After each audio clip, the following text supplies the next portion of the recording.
মৰমৰ শিক্ষাৰ্থীসকল, আজি মই তোমালোকক পূৰ্ণ সংখ্যাৰ আৰ্হিৰ বিষয়ে ক'বলৈ লৈছোঁ।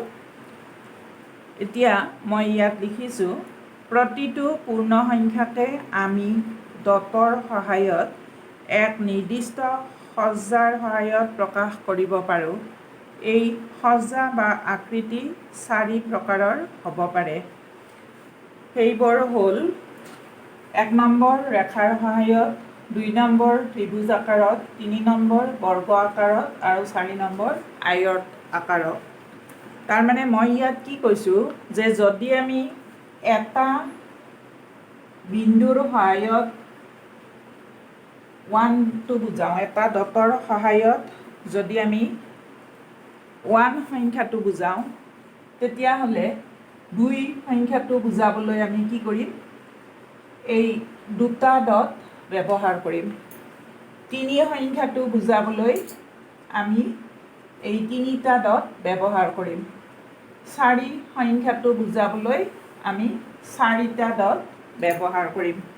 এতিয়া আমি যে এই সংখ্যাবোৰ বুজাবলৈ ডট ব্যৱহাৰ কৰিছোঁ, এই ডটবোৰক আমি কিছুমান নিৰ্দিষ্ট সজ্জাত মানে আকাৰত সজাব পাৰোঁ।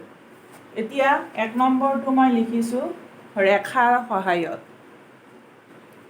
কি হয় যে চোৱা, মই আগতেই কৈছোঁ যে 1ক যদি এটা ডটৰ সহায়ত বুজাওঁ, তেতিয়া 2 সংখ্যাটোক দুটা ডটৰ সহায়ত বুজাম আৰু এই দুটা বিন্দু ডট বা বিন্দু যি বুলিয়ে নকওঁ কিয়, এই বিন্দু দুটা সংযোগ কৰি আমি এডাল ৰেখাখণ্ড পাইছোঁ। ৰেখাৰ সহায়ত প্ৰকাশ কৰাৰ কথাটো প্ৰথমে কৈছোঁ, গতিকে এডাল ৰেখাখণ্ড পাইছোঁ, তোমালোকে দেখিছা। তাৰপিছত 3 সংখ্যাটো বুজাবলৈ 3টা ডট বা 3টা বিন্দু ব্যৱহাৰ কৰিছোঁ আৰু এই বিন্দু 3টা যদি আমি এনেকৈ সংযোগ কৰি দিওঁ, সংযোগ কৰি দিলে ধৰা মই এই বিন্দুটোক A নাম দিছোঁ, এই বিন্দুটোত B নাম দিছোঁ, এই বিন্দুটোত C নাম দিছোঁ। এতিয়া A, B, C এই বিন্দু 3টাৰ লগ লগাই ৰেখাখণ্ডডালেৰে লগ লগাই দিছোঁ। দি পেলাই এতিয়া আমি কেইডাল ৰেখাখণ্ড মুঠতে ইয়াত পাব পাৰোঁ। চাবা, Aৰ পৰা Bলৈ যদি আমি 1 একক বুলি ধৰোঁ, Bৰ পৰা Cলৈ যদি আমি 1 একক বুলি ধৰোঁ, তেতিয়াহ'লে A, B এইখিনি 1 একক দৈৰ্ঘ্যৰ এডাল ৰেখাখণ্ড হ'ব আৰু B, C এইখিনি 1 একক দৈৰ্ঘ্যৰ আন এডাল ৰেখাখণ্ড হ'ব। তাৰমানে 1 একক দৈৰ্ঘ্যৰ ৰেখাখণ্ড আমি দুডাল পালোঁ, তাৰে এডাল AB আৰু আনডাল BC, 2ডাল পালোঁ আমি। তাৰপিছত গোটেইডাল যদি ধৰোঁ, অৰ্থাৎ AC ধৰিলে AC দৈৰ্ঘ্য হ'ব 2 একক, কাৰণ Bলৈ 1 একক, Bৰ পৰা Cলৈ 1 একক, তাৰমানে 2 একক দৈৰ্ঘ্যৰ এডাল ৰেখাখণ্ড পালোঁ। গতিকে আমি মুঠতে 3টা বিন্দু সংযোগ কৰি কেইডাল ৰেখাখণ্ড পালোঁ? 3ডাল। AB এডাল, BC এডাল আৰু এই AC এডাল। আমি কি পালোঁ? 3ডাল ৰেখাখণ্ড আমি পালোঁ। ঠিক একেদৰে আমি যদি 4টা বিন্দু লওঁ, এইটো এটা বিন্দু A, এইটো ধৰা B, এইটো বিন্দু C আৰু এইটো বিন্দু যদি মই D বুলি ধৰোঁ, এইকেইটাক যদি এডাল ৰেখাখণ্ডৰ সহায়ত যদি আমি সংযোগ কৰি দিওঁ, দিলে এই বিন্দুকেইটা ধৰা A, B, C, D এই 4টা বিন্দু তোমালোকে স্কেলেৰে সংযোগ কৰিবা। ইয়াত হোৱাইট বৰ্ডত অকণমান কৰিবলৈ অসুবিধাৰ বাবে মই এনেকৈ হাতেৰে কৰিছোঁ আৰু এইটো কাৰণে অকণমান বেকা বেকি হৈছে। এতিয়া চোৱা, ইয়াত মই A, B, C, D 4টা বিন্দু আছে, 4টা বিন্দু লৈছোঁ। এই 4টা বিন্দুৰ সহায়ত আমি 4টা কেইডাল ৰেখাখণ্ড পাম? যে 1 একক দৈৰ্ঘ্যৰ AB এডাল, BC এডাল আৰু CD এডাল, 1 একক দৈৰ্ঘ্যৰ ৰেখাখণ্ড আমি 3ডাল পালোঁ। তাৰপিছত 2 একক দৈৰ্ঘ্যৰ AB এডাল, 1 একক দৈৰ্ঘ্যৰ AB আৰু 1 একক দৈৰ্ঘ্যৰ BC গতিকে 2 একক দৈৰ্ঘ্যৰ যদি আমি লওঁ AC এডাল হ'ব আৰু কি হ'ব BC 1 একক দৈৰ্ঘ্য CD 1 একক দৈৰ্ঘ্য গতিকে BD হ'ব আন এডাল 2 একক দৈৰ্ঘ্যৰ ৰেখাখণ্ড গতিকে BD তাৰপিছত গোটেই ADডাল ল'লে 3 একক দৈৰ্ঘ্যৰ হ'ব ইয়াৰ পৰা ইয়ালৈ 1 একক দৈৰ্ঘ্য ইয়াৰ পৰা ইয়ালৈ 1 একক ইয়াৰ পৰা ইয়ালৈ 1 একক এইডাল হ'ব AD তাৰ মানে 4টা বিন্দু সংযোগ কৰি আমি মুঠ কেইডাল ৰেখাখণ্ড পালো ইয়াত পালো 1 একক দৈৰ্ঘ্যৰ 3ডাল 2 একক দৈৰ্ঘ্যৰ 2ডাল 3ডাল 2 একক দৈৰ্ঘ্যৰ 2ডাল আৰু 3 একক দৈৰ্ঘ্যৰ এডাল গতিকে 3 2 5 5 1 6 গতিকে 4টা বিন্দু সংযোগ কৰি আমি কেইডাল ৰেখাখণ্ড পালো 6ডাল এইদৰে আমি যিমান সংখ্যক বিন্দু বেছিকৈ ল'ম সিমানে কি হ'ব তাৰ পৰা পাব পৰা ৰেখাখণ্ডৰ সংখ্যা বাঢ়ি যাব গতিকে তোমালোকে নিশ্চয় এইখিনি কথা বুজি পালা আৰু ইয়াত মই উদাহৰণত তোমালোকক কেইটামান বেছিকৈ বিন্দু সংযোগ কৰি পাব পৰা ৰেখাখণ্ডৰ সংখ্যা তালিকাখনত দি দিছোঁ তাৰপিছত এতিয়া আন এটা কথা তোমালোকে চোৱাচোন PDF ফাইলত তালিকাখনত দিয়া আছে যে দুটা বিন্দু সংযোগ কৰি পাব পৰা মুঠ ৰেখাখণ্ডৰ সংখ্যা দুটা বিন্দু সংযোগ কৰি পাব পৰা ৰেখাখণ্ডৰ সংখ্যা আমি পাইছোঁ কেইডাল একডাল 3টা বিন্দু সংযোগ কৰি পাব পৰা ৰেখাখণ্ডৰ সংখ্যা পাইছোঁ 3ডাল তাৰপিছত 4টা বিন্দু সংযোগ কৰি পাব পৰা ৰেখাখণ্ডৰ সংখ্যা পাইছোঁ 6ডাল গতিকে আমি যদি বিন্দুৰ সংখ্যা nটা বুলি ধৰি লওঁ তেতিয়াহ'লে nটা বিন্দু সংযোগ কৰি পাব পৰা ৰেখাখণ্ডৰ সংখ্যা হ'ব n ইনটু n-1 ডিভাইডেড বাই 2ডাল কি হ'ব যদি nটা বিন্দু আমি লওঁ তেতিয়া nটা বিন্দু সংযোগ কৰি পাব পৰা ৰেখাখণ্ডৰ সংখ্যা n ইনটু n-1 বাই 2ডাল এতিয়া আমি চাওঁ যদি দুটা বিন্দু লওঁ দুটা বিন্দু ল'লে n ইকুৱেল টু 2 হ'ব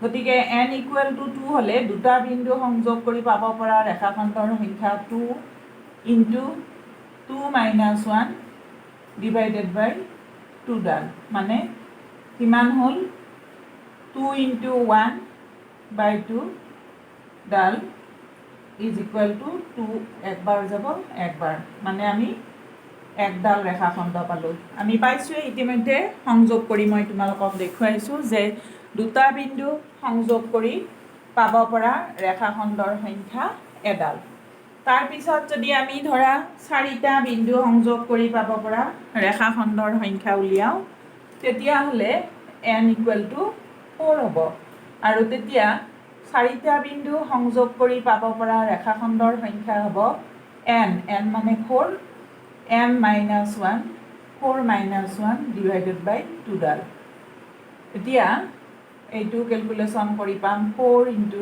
3 ডিভাইডেড বাই 2 এইটোৰে কাটি যাব গ'লে আমি পাম 6ডাল আৰু ইতিমধ্যে মই তোমালোকক দেখুৱাই দিছোঁৱেই যে 4টা বিন্দু সংযোগ কৰি পাব পৰা ৰেখাখণ্ডৰ সংখ্যা হ'ল 6ডাল গতিকে আমি এই সূত্ৰটোৰ সহায়ত আমাক যদি বিন্দুৰ সংখ্যা দিয়া থাকে তেতিয়া সেই বিন্দুকেইটা সংযোগ কৰি পাব পৰা মুঠ ৰেখাখণ্ডৰ সংখ্যা উলিয়াব পাৰিম আৰু তোমালোকক ইতিমধ্যে মই এটা কথা জনাই থলোঁ যে কি হয় 2ৰ পৰা সকলো পূৰ্ণ সংখ্যাকেই কি কৰিব পাৰি ৰেখাখণ্ডৰ সহায়ত অৰ্থাৎ ৰেখাৰ সহায়ত সেই আৰ্হিটোত প্ৰকাশ কৰিব পাৰি এতিয়া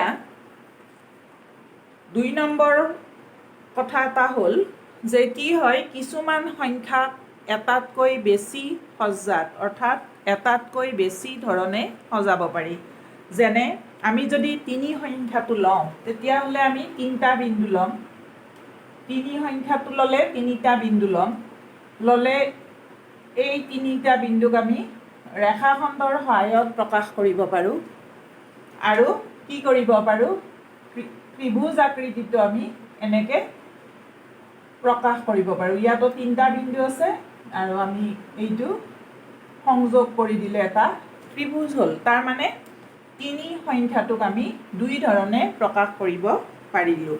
ৰেখাখণ্ডৰ সহায়তো প্ৰকাশ কৰিব পাৰোঁ আৰু ত্ৰিভুজ আকাৰতো প্ৰকাশ কৰিব পাৰোঁ। ঠিক একেদৰে মই যদি 4টা বিন্দু লওঁ, এই 4টা বিন্দু লৈছোঁ, এই বিন্দু 4টাক ৰেখাখণ্ডৰ সহায়ত এনেকৈ আমি সংযোগ কৰিব পাৰোঁ। গতিকে ৰেখাখণ্ডৰ সহায়ত কৰিলোঁ আৰু নাইবা আমি এইদৰেও কৰিব পাৰোঁ। এই 4টা বিন্দু লৈছোঁ, লৈ আমি সংযোগ কৰি দিলে আমি এটা বৰ্গ আকাৰ পাম। তাৰমানে 4 সংখ্যাটোক ৰেখাখণ্ডৰ সহায়ত প্ৰকাশ কৰাৰ উপৰিও বৰ্গ আকাৰতো প্ৰকাশ কৰিব পাৰি। তাৰপিছত আমি আহিছোঁ ত্ৰিভুজীয় সংখ্যালৈ। অৰ্থাৎ ত্ৰিভুজীয় সংখ্যা মানে যিবিলাক সংখ্যা ত্ৰিভুজ আকাৰত প্ৰকাশ কৰিব পাৰি সেই সংখ্যাবোৰক ত্ৰিভুজীয় সংখ্যা বুলি কোৱা হয়। এতিয়া ইয়াত মই লিখি দিছোঁ ত্ৰিভুজীয় সংখ্যা, ট্ৰায়েংগুলাৰ নাম্বাৰছ। কিছুমান পূৰ্ণ সংখ্যাক বিন্দুৰ সহায়ত ত্ৰিভুজীয় আকৃতিত সজাব পাৰি। আৰ্হিবোৰত একেবাৰে ওপৰৰ শাৰীটোত এটা বিন্দু আৰু তাৰ তলৰ শাৰীবোৰত ক্ৰমে 2টা, 3টা, 4টা এনেধৰণে বিন্দুবোৰ সজোৱা হয়। ত্ৰিভুজবোৰৰ 2টা বাহু সমান দৈৰ্ঘ্যৰ হ'ব লাগে। তাৰমানে আমি যে কৈছোঁ যে কিছুমান সংখ্যাক ত্ৰিভুজ আকাৰত সজাব পাৰি আৰু সেই সংখ্যাবোৰক ত্ৰিভুজীয় সংখ্যা বুলি কোৱা হয়। কিন্তু ত্ৰিভুজ আকাৰত সজোৱা যিবিলাক সংখ্যা আমি পাম তাত প্ৰথমতে এটা ডট দিব লাগিব। তাৰপিছত আমি 2টা ডট দিব পাৰোঁ। 2টা ডট দিলে কি হ'ল, এটা ত্ৰিভুজ হ'ল। মানে ইয়াত কেইটা ডট আছিলে, 1, 2, 3টা। তাৰমানে 3 সংখ্যাটোক ত্ৰিভুজ আকাৰত প্ৰকাশ কৰিব পাৰি। আৰু আন এটা চৰ্ত আছে ইয়াত যে আমি যে ত্ৰিভুজ আকাৰত প্ৰকাশ কৰিম, এই ক্ষেত্ৰত কি হ'ব লাগিব, ত্ৰিভুজটোৰ 2টা বাহুৰ দৈৰ্ঘ্য সমান হ'ব লাগিব। আমি যিকোনো 2টা বিন্দুৰ মাজৰ দৈৰ্ঘ্যক 1 একক বুলি ধৰি লওঁ। ধৰি ল'লে আমি গম পাম যে ত্ৰিভুজৰ 2টা বাহুৰ দৈৰ্ঘ্য সমান হয় নে নহয়। গতিকে ইয়াত তোমালোকে দেখিছা এইটো বাহু আৰু এইটো বাহুৰ দৈৰ্ঘ্য সমান। তাৰমানে 3 এটা ত্ৰিভুজীয় সংখ্যা। আৰু তোমালোকক এইখিনিতে মই এটা কথা কৈ থৈ দিছোঁ যে প্ৰথম ত্ৰিভুজীয় সংখ্যাটো কিন্তু 1 হয়। প্ৰথম ত্ৰিভুজীয় সংখ্যাটো 1 হয়। তাৰপিছৰ দ্বিতীয় ত্ৰিভুজীয় সংখ্যাটো 3। এতিয়া চাবা, প্ৰথম ত্ৰিভুজ আকাৰত যদি আমি প্ৰকাশ কৰিব লাগে তেতিয়া আমি ইতিমধ্যে কৈছোঁৱেই যে প্ৰথমতে এটা ডট দিব লাগিব, তাৰপিছত 2টা, তাৰপিছত 3টা এনেকৈ দিব লাগিব। দিলে আমি এতিয়া এইটো সংযোগ কৰোঁ। তোমালোকে স্কেলৰ সহায়ত কৰিবা। এইটো কৰিলোঁ, কৰিলে আমি এটা ত্ৰিভুজ পালোঁ। ইয়াত বিন্দু কেইটা আছিল, 1, 2, 3, 4, 5, 6টা। 6টা বিন্দু আছিল। এতিয়া 6টা বিন্দুক আমি ত্ৰিভুজৰ সহায়ত প্ৰকাশ কৰিলোঁ। প্ৰথমটো হ'ল, আৰু দ্বিতীয় ধৰ্মটো কি আছিল, 2টা বাহু সমান হ'ব লাগে। ইয়াত চোৱা, দৈৰ্ঘ্যটো এইটো বাহুৰ দৈৰ্ঘ্য 2 একক, ইয়াৰ পৰা ইয়ালৈ 1 একক, ইয়াৰ পৰা ইয়ালৈ 1 একক, ইয়াত 1 একক, ইয়াত 1 একক, 2 একক। তাৰমানে এইটো বাহু সমান হয়। তাৰমানে 6 এটা ত্ৰিভুজীয় সংখ্যা হয়। তাৰপিছত তোমালোকে ত্ৰিভুজবোৰ এনেকৈ নাকি এনেকৈও আঁকিব পাৰা। এইটো এটা ডট দিলোঁ, এইটো 2টা, এইটো 3টা, তাৰপিছত এনেকৈ 4টা ডট দিলোঁ।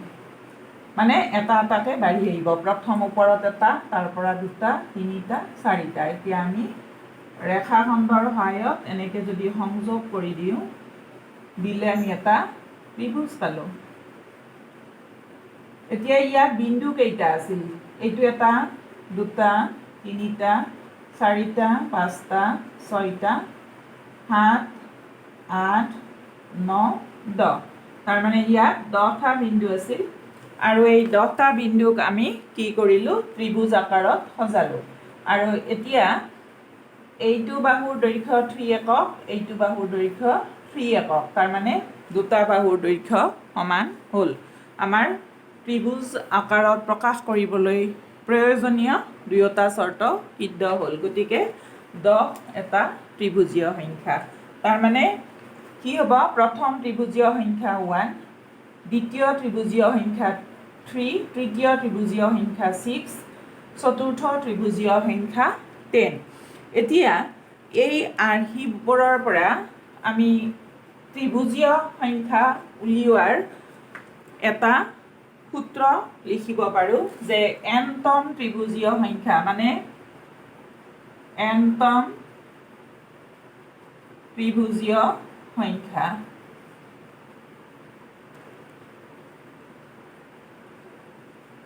is equal to কি হ'ব n into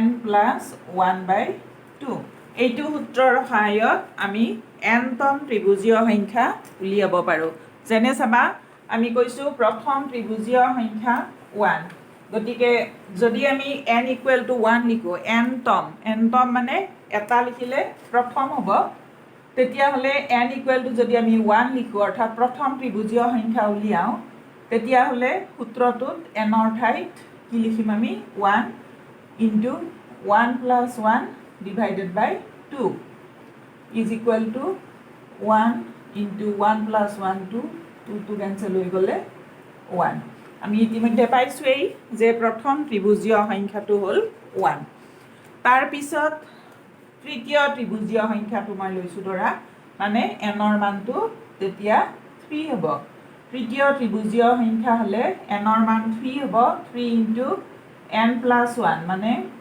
3 plus 1 divided by 2 হ'লে কিমান হ'ব 3 into 3 plus 1 4 divided by 2 দুইয়ে কটাকটি কৰিলে 3 দুগুণ 6 মানে তৃতীয় ত্ৰিভুজীয় সংখ্যাটো হ'ব 6 গতিকে এইদৰে আমি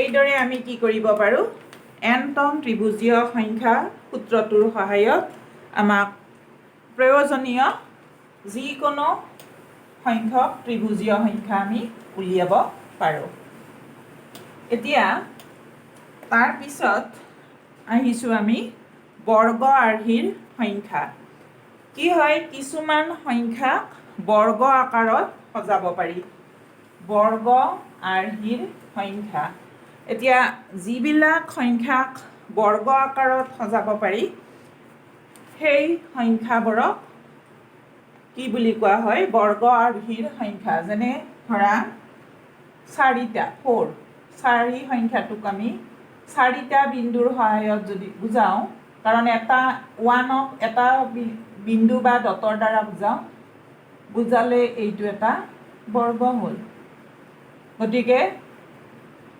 এইটো বৰ্গ হ'ল তাৰমানে 4টা বিন্দুৰ সহায়ত আমি এটা বৰ্গ গঠন কৰিলোঁ গতিকে 4 এটা বৰ্গ আৰ্হিৰ সংখ্যা তাৰপিছত মই যদি 9টো লওঁ 9 ল'লে 1 2 3 4 5 6 7 8 9 এতিয়া সংযোগ কৰি চাওঁ আমি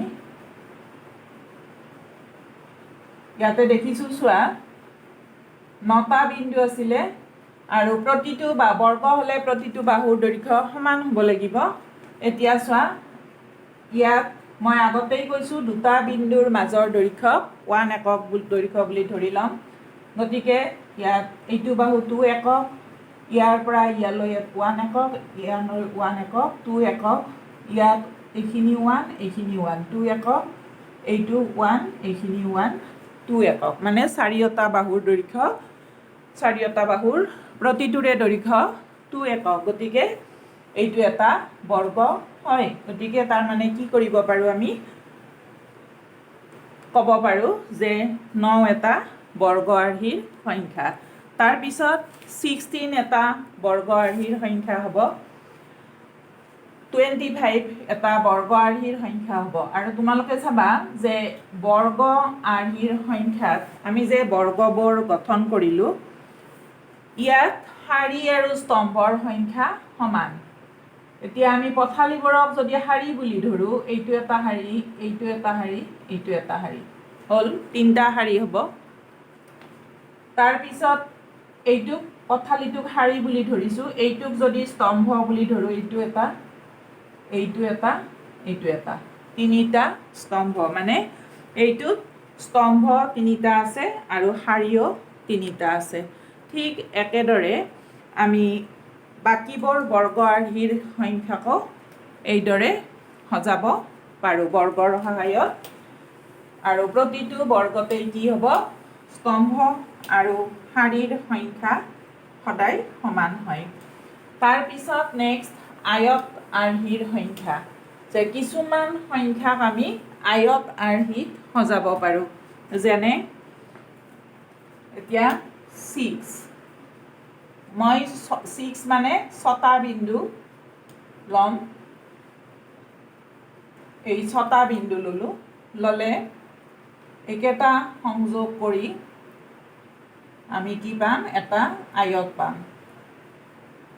আৰু ইতিমধ্যে মই তোমালোকক কৈছোৱে যে যিকোনো দুটা বিন্দুৰ মাজৰ দৈৰ্ঘ্যক 1 একক বুলি ধৰিছো ধৰিলে আমি আয়তটোৰ প্ৰস্থ বা দিক যি নোকোৱা এইটো যদি তুমি প্ৰস্থ বুলি কোৱা প্ৰস্থ হ'ব 2 একক ইয়াৰ পৰা ইয়ালৈ 1 একক ইয়াৰ পৰা ইয়ালৈ 1 একক 2 একক আৰু দিক এইটো বুলি যদি কোৱা তেতিয়া হলে দিক হ'ব 1 একক আৰু এইটো আয়ত আকাৰত আমি সজাব পাৰিলো গতিকে 6 এটা আয়ত আৰ্হিৰ সংখ্যা 6 সংখ্যাটোক আমি এনেকে নহজাই আন এক ধৰণেও আমি সজাব পাৰো তোমালোকে চাবা যে এইটো 6টা বিন্দু ললে 2টা 3টা 4টা 5টা 6টা এইটো আমি যদি ৰেখাখণ্ডৰে যোগ কৰি দিওঁ এনেকে দিলে এইটো এটা আয়ত আকাৰ হ'ল আৰু ইয়াত কি হ'ব এইটো এই 6টা বিন্দু ইয়াৰ যদি এইটোক প্ৰস্থ বুলি ধৰা প্ৰস্থ 1 একক হ'ব আৰু এইটোক দৈৰ্ঘ্য বুলি ধৰিলে দৈৰ্ঘ্য 2 একক হ'ব গতিকে 6 এটা আয়ত আৰ্হিৰ সংখ্যা তাৰ পিছত 8 8টা বিন্দুক আমি আয়ত আকাৰত সজাব পাৰো যেনে মই 4টা বিন্দু লৈছো আৰু বাকি 4টা বিন্দু এইকেইটা যদি মই লওঁ লৈ সংযোগ কৰি দিওঁ এনেকে দিলে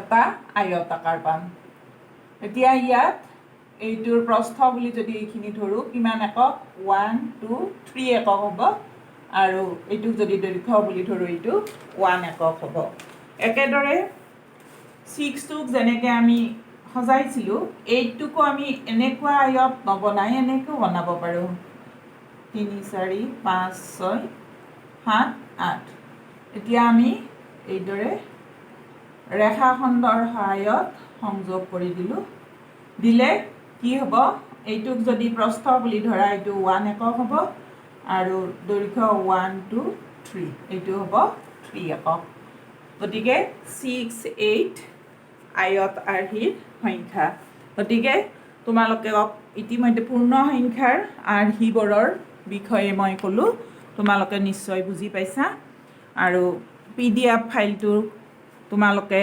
ভালদৰে লিখি লৈ তাৰ পিছত ভিডিঅ'টো চাই কথাখিনি বুজি ল'বা ধন্যবাদ